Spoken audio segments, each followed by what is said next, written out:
everyone, Makayla here at Phillips Hyundai in Bradley, Illinois. Behind me I have a 2023 Hyundai Ioniq 5 Limited behind me.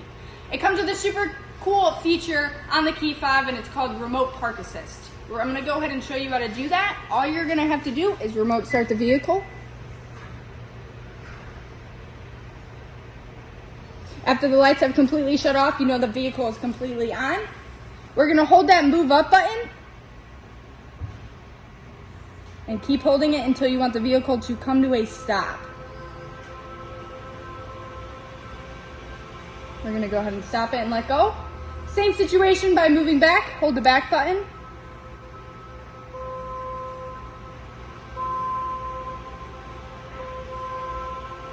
Super simple, super easy, all on your key fob. If anyone has any questions, my name's Makayla here at Phillips Hyundai. Thanks.